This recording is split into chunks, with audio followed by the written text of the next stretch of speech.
से बढ़ेंगे आगे, रुख करेंगे बड़ी खबर का। रोहतक में जेजेपी की जिला स्तरीय बैठक जारी है। अजय चौटाला और दुष्यंत चौटाला की अध्यक्षता में यह बैठक हो रही है। जिला पार्टी कार्यालय में कार्यकर्ताओं के साथ बैठक कर रहे हैं और आगे की रणनीति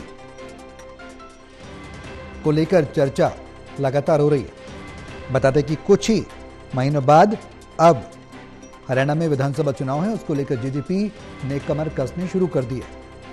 जिला स्तरीय बैठक जारी है।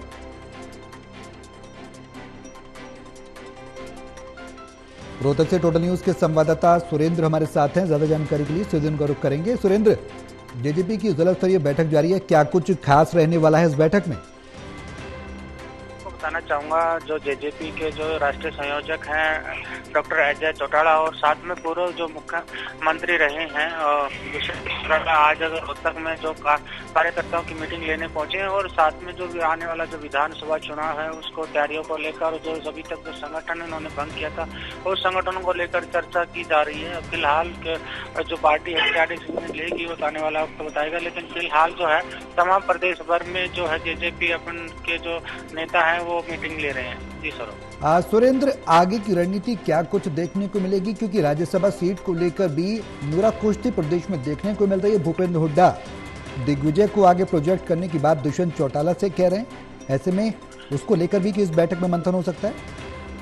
जी बिल्कुल, देखिए जो जेजेपी की तरफ से पहले स्पष्ट कर दिया गया है कि वो भूपेंद्र सिंह हुड्डा है, वो उनके पास ज्यादा मत है तो उनको पार्टी तरफ से एक उम्मीदवार उतारना चाहिए। लेकिन जिस तरह से अभी जो राज्यसभा जो सीट खाली हुई है उसको लेकर जो है बीजेपी और कांग्रेस एक दूसरे पे कह रहे कि आप पहले उम्मीदवार उतारे, हम आपका समर्थन करेंगे। लेकिन फिलहाल कोई सी पार्टी की तरफ से कोई उम्मीदवार नहीं और जेजेपी की तरफ से स्पष्ट कर दिया गया है कि अभी वो फिलहाल कोई उम्मीदवार नहीं उतारेंगे। भूपेंद्र सिंह हुड्डा ये कदम करें, उनका हम समर्थन कर सकते हैं। यही बात भूपेंद्र सिंह हुड्डा कहते हैं, लेकिन उनके पास वो कहते हैं कि मेरे पास पूरा बहुमत नहीं है इसलिए मैं उम्मीदवार नहीं उतारूंगा। लेकिन फिलहाल और इसको तभी जो है जेजेपी अपना क्या रुख रहेगा तो आने वाला वक्त बताएगा। लेकिन फिलहाल जेजेपी है अपने जो संगठन है जो लगातार कमजोर होता है उसको मजबूत करने का इनका एक उद्देश्य है। सुरेंद्र, आगे की जो रुख है वो जेजेपी का किस तरीके का देखने को मिल सकता है? जेजेपी लगातार कमजोर होती जा रही है, ये लगातार देखने को भी मिलता रहा है। कुछ जेजेपी के विधायक टूट कर बीजेपी के समर्थन में भी गए, लोकसभा चुनाव के दरमियान भी हमने देखा। अब आगे की रणनीति, आगे की डगर जेजेपी के लिए कैसी रहने वाली है?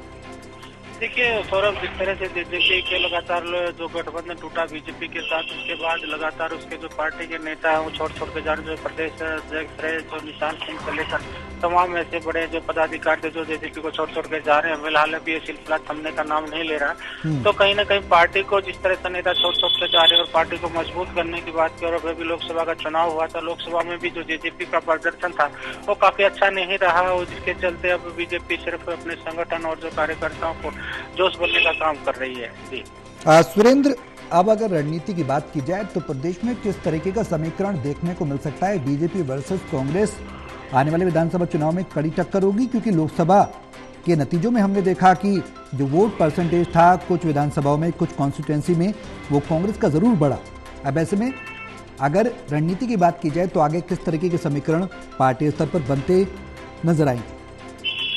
लोकसभा का जो चुनाव था उसमें जो बीजेपी का प्रदर्शन था काफी नकारात्मक रहा, अच्छा प्रदर्शन नहीं कर पाए, जिसमें उनकी जो नैना चौटाला थी वो भी चुनाव हार गई।